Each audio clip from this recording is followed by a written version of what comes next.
Welcome. You with the nasty pastor, and I'm back with another extra, extra, extra.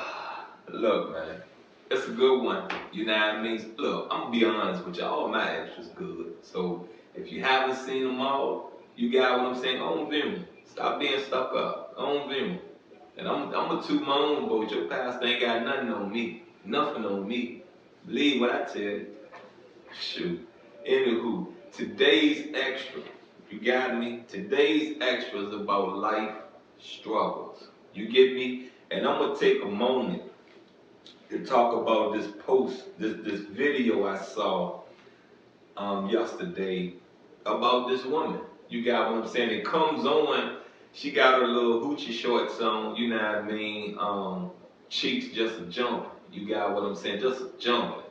And I give her, I give her kudos for being honest when she was approached.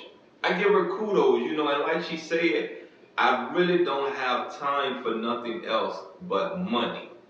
And dude still sitting there, well, what can, you take my number and we get to know each other? And she's explaining to him, I really don't want to get to know nobody unless you're going to help me with some money. Now, you know how I saw this? Because, see, you're already advertising. You get what I'm saying? You're already advertising sex. Now, you've already said out your mouth, I don't want to talk about nothing unless it's about you giving me some money. Dude don't understand she's a prostitute. See, she's in a struggle, and she really didn't care how she get what she got to get out her struggle. You understand what I'm saying? And most women don't. Most women don't, man. They'll go out here and you know what I mean, suck a homeless man penis that got herpes for some money. You get what I'm saying? And that's not always the key. Most men will go out here breaking their mama house. You get what I'm saying? Would take their grandmama TVs. You feel what I'm saying? Sell them. You get it? Because their struggle is an addiction. You understand what I'm saying? Their struggle is an addiction. See, that woman, she's probably out here trying to feed her babies. She's out here in a court case that she needs some money for by the time she go to court to get up out of it. That woman probably need to pay her rent. Now, it probably be, when you look at a ratio of numbers, you know what I mean? And I ain't going to go into 100%. I'm going to just go into 10%. You got what I'm saying? Out there 10%, which means out of 10 women you see, there are probably 2 women or 3 women that are just out there selling pussy, excuse my language, selling vagina, sucking penis for drugs. You understand what I'm saying? The rest of them, they got some serious stuff going on in their life. You got what I'm saying? They got babies to take care of. They got a goal that they're trying to reach at the end of the day to better their life. You get what I'm saying? And most of these women, they really don't care about it no more. They don't. You get me? Because see, when you get the understanding of men, you get it? When you get the understanding of men, and just because you have men out here that is an exception to the knowledge you have of men, you still run across the same old men that you prove your facts about that they will never love you. You get what I'm saying? So yeah, I'm gonna sell you this vagina. You got what I'm saying? I don't want you to love me. Just keep bringing that money in and you can get this vagina. You understand what I'm saying? So if these women have never been showed anything, how can you ever sit there and try to tell them that they're really wrong? You get what I'm saying? You really can't tell them that they're really wrong. Because they have a way of looking at life that you have not traveled down yet. There are things that women have done to me that I sit back and I say, you know what I mean? I could judge all y'all off these women because it's not just one woman I'm basing my fact upon. I've dated many women. You get what I'm saying? White, black, Colombian, Dominican, What else that woman was? Colombian, Dominican. Um, I never had an Asian. Um, what that thing around there is? What that woman around there is? She's an Arabic. Let's put it that way. She's somewhere in the Middle East. But I've had conversations and relations with all type of women. You know, all different cultures of women. You get what I'm saying? And no, I don't do that. I don't take one experience and make it the whole woman race, the whole woman gender. You get what I'm saying? So to each his own. You get what I'm saying? But I say this to you, you got what I'm saying? Don't let your struggle make you do things that you go against. You get it? Because see, we're in a time, we're in an age, we're in an era. You're gonna eat the things that you say you'll never do. There are people that are going to make you do the things you say you will never do. They're gonna show you that you're not an exception to saying you will never go in the street and hope. They will mess your life up to a point to see if that's gonna be your solution. Anyway, like I said, I'm back with another extra. You back also if you're viewing. And you know you with the nasty pastor. And the title of today's extra, you know, it comes from the back of this book, and it comes from a topic of life struggles. And the title is Treasure in a Pumpkin. As a young mother, I was determined to document my daughter's first year of life. Each month, I took photos of her to illustrate how she had changed and grown. In one of my favorite pictures, she is gleefully sitting in the belly of a hollowed-out pumpkin I purchased from a local farmer. There she sat, the delight of my heart, contained in an overgrown squash. The pumpkin withered in the ensuing weeks, but my daughter continue to grow and thrive. The way Paul describes nothing, the truth of who Jesus is reminds me of that photo. He likens the knowledge of Christ in our heart to a treasure stored in a clay pot. Remembering what he did for us gives us the courage and strength to persevere through struggles in spite of being hard pressed on every side.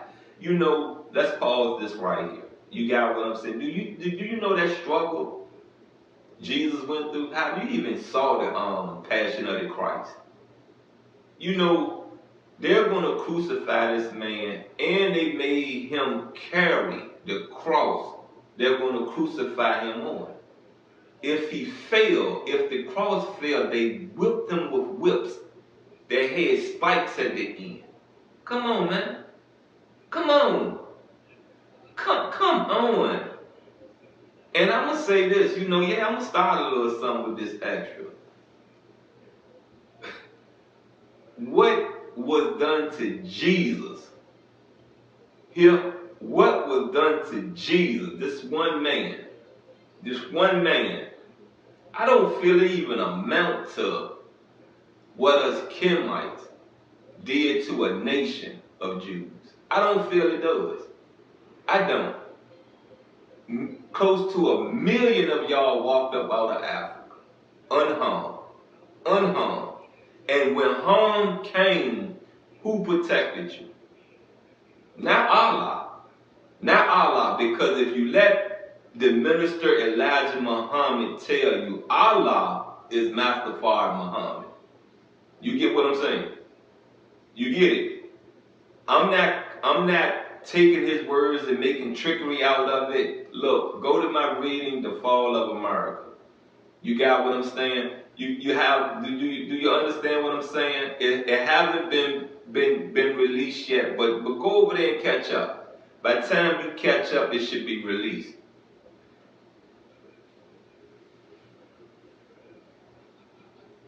Because of God's power in our lives, when we're struck down but not destroyed, we reveal the life of Jesus. Now you get that part? That's what your struggle is supposed to make you. I'm going to read it for you again.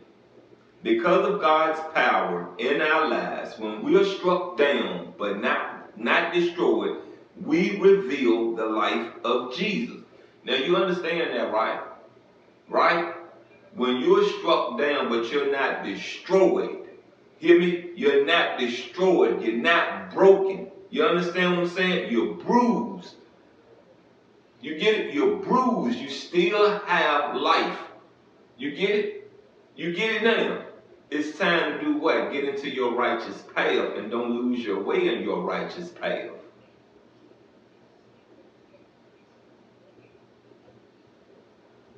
Like the pumpkin that withered, we may feel the wear and tear of our trials, but the joy of Jesus in us can continue to grow in spite of those challenges. Our knowledge of Him, His power at work in our lives, is the treasure stored in our frail clay bodies. We can flourish in the face of hardship because of His power at work within us. There's been a good extra right here. You got what I'm saying? That's the end of this extra, but it you know, that as far as the reading goes. But this been a good one, you know what I mean? Because I'm gonna tell you like this, you know, I don't know if I would have never got in trouble, I don't know how far I would have went into trying to figure who I am. You understand what I'm saying? Knowing thyself, I don't know. I don't know. I was reading outside. You got what I'm saying? Outside them prisons, outside them jails, I was reading. I had all the knowledge in front of me to, you know, to do this. I was asking questions. You feel what I'm saying? When I was out in these streets, I was wearing the African culture. You know, you got what I'm saying? But it was a time that I put it down and I took it off because I said, hold up. You out here selling drugs, but you trying to walk around like you so righteous. Come on, you look the idiot. How are you gonna sit here and do something wrong, but sit up under righteousness? You know, to look righteous. No, take that mess off. You know what I mean? Do your ancestors better than that. Better than that. And you know, when you think about it, you know what I mean, most people that go into these prisons and these jails, that's where they find Allah or Jesus. Honestly speaking, that's where they find Allah or Jesus. For real, for real. You know, there's not a lot of people that find Amun. You understand what I'm saying? There's not a lot of people that find the demiurge. You are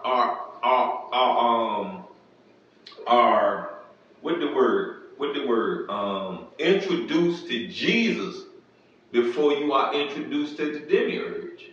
You are introduced to Allah before you are introduced to the demiurge. You get what I'm saying? Me, I was introduced to Satan first. Then I was introduced to Jesus. Then I realized, you got what I'm saying, as I'm reading the Old Testament, Jesus ain't in the Old Testament. Then I realized, okay, this is where I need to start at. This is where this makes sense. Okay, let's roll. Then some other things made sense. Then some other things led me here, led me there. And I'm going to tell you like this, you know what I mean? My life been a struggle. My life been a roller coaster. I ain't giving up. I ain't giving up for nothing. And when I made my mind up to leave these streets, I'm going to leave them. You got what I'm saying? I'm not going to sit here and be a hypocrite to whom I pray to, because whom I pray to blesses me every day with the first blessing I receive, and that's to wake up, to come about, to wake up and have another 24 to get it. Whatever I'm out here to get, whatever I feel I need in my day, to get up and go get it. I can speak, talk, listen, smell, walk. Look, I don't look better than I was yesterday. You got what I'm saying? Because see, 2 days ago, I was blowing my nose. You get what I'm saying? Trying to get the book, trying to get the mucus up out of it. You got what I'm saying? 2-3 days ago, I was sitting there coming down with a little cold. I feel wonderful today. Very wonderful today. Look, you've been with the nasty pastor. There's been another extra. I'm out, and you know I love you.